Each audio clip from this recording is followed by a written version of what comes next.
YouTube, what is going on? We've got an informative video today because I got a message through on Instagram. So this message is basically asking, I work out and don't eat much. I eat and drink protein, but it's not building up my muscles. What is the best thing to do?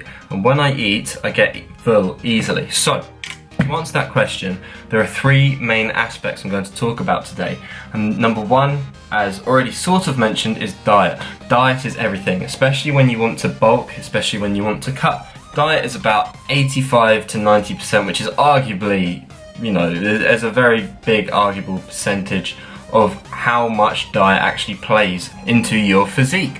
When bulking, it is vital to be in a surplus of calories. So a caloric surplus, funny enough. What a caloric surplus is, you've got a fundamental amount of calories. A calorie is basically another unit of energy. Now what that means is it's the energy that you can get from your food. So in order to build muscle, you need to have a surplus, i.e. a big foundation of energy to build up the muscle. Because if you do not have a surplus of calories or the energy to push the muscles to want them to grow, then you'll end up using the muscles as energy, which is what you do not want to do. It can cause stress, strain, and even deplete your muscle mass, which is not the aim of bulking.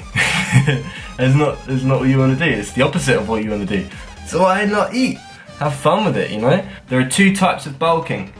There's clean bulking, i.e. lean bulking, and there's dirty bulking. So the difference is lean bulking focuses on more of the clean carb sources, getting fats from things like from nuts and eggs, and protein from more of the natural source, i.e. chicken, tuna, eggs, and supplementing in protein when you can't get enough protein from your food. Carbohydrates. Carbohydrates are a very big part in bulking because that's going to be your main source of energy. Now what I would recommend is for every pound you weigh, that is the amount of protein and the minimum amount of carbs you should be having a day. What kinds of carbs? Because people get it all mixed up. People like to think, oh, fruit's bad for you because it's sugar. Well, nah, not really. It's a type of sugar which is a simple carb.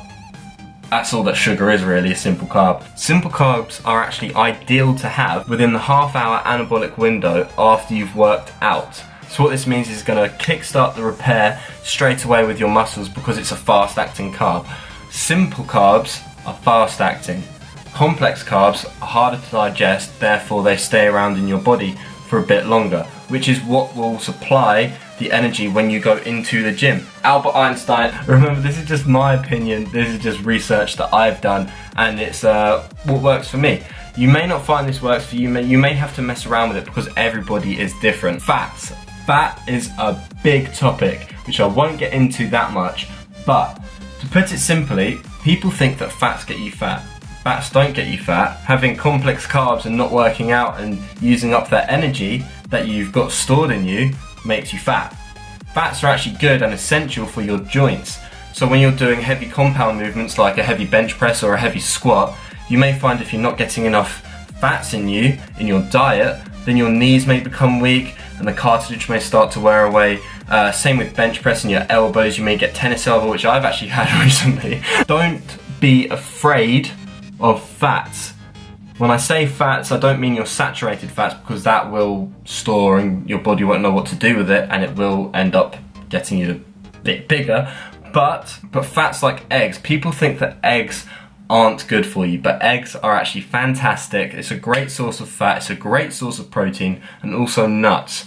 Eat nuts. Not like that, not like these nuts, but I'm just saying cashews, walnuts, Brazil nuts, those kinds of things, because those are really good for your joints. I like to live by the rule of everything in moderation. It's very important not to get obsessed with one or the other. So like get obsessed with carbs and overload on carbs, or get obsessed with fats and cut out carbs and have loads of fats, because that will definitely play a toll on your body. So just be sensible with this, try little things out with your diet, and I promise you, you will find something which will work, but don't be afraid to try things out. The second thing that I would like to touch on is actually training. Now training is a very big part, there's a lot of types of training. However, if you're a beginner, I would like to recommend to you guys what I got taught from reading Arnie's Encyclopedia of Bodybuilding.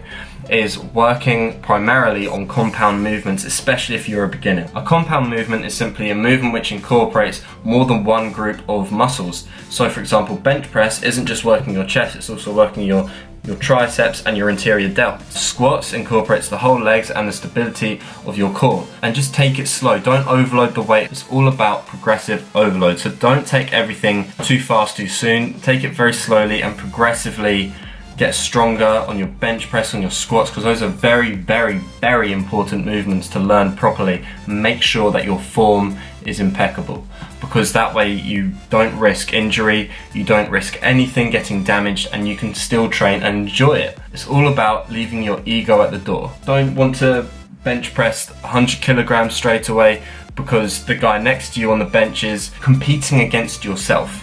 So that's another important rule. Don't compete with anyone else but yourself, because at the end of the day, you're not concerned about what makes them happy and what gets them big, because you're not them.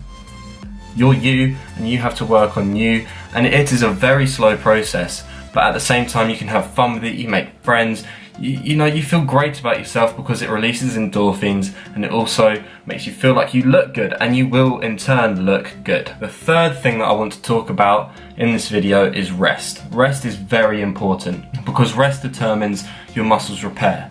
Now if you're eating properly and you're getting enough rest, you'll find your recovery time will be a lot shorter, and you'll be able to go back in the gym, feel a bit more refreshed, and train that muscle group again. Obviously not consecutively, you never want to do that because you can risk damaging your muscles and overtraining, especially if your diet isn't right and your rest time isn't right. If you're having trouble eating, what I would recommend is trying to get up slightly earlier, eating then, and then maybe slightly splitting up your meals. So then you have sort of, instead of having 3 big meals a day, which some people can struggle with, have around 6. So what I did was I split my meals up into 6 meals. I would have them at certain points of the day with an alarm going off to make sure that I was eating at those times and getting all the calories that I need, all the macronutrients every single time that I was eating. Just make sure that if you're consistent with your training and you're eating right, you may not see the results in the mirror until you look back. So for example, there'll be a post on my Instagram and you'll see what I used to look like and what I do look like. And there's a picture from 6 months ago and now, and the size that I put on in that time is pretty reasonable, and I didn't think that I put on that much size. So that is what I'm saying, is just be consistent, make sure that you're getting the right nutrients in, make sure that you're eating enough. Not everyone needs to know this really. It's just if you want to know, then click the like button. If you have anything else you want to know, comment down below.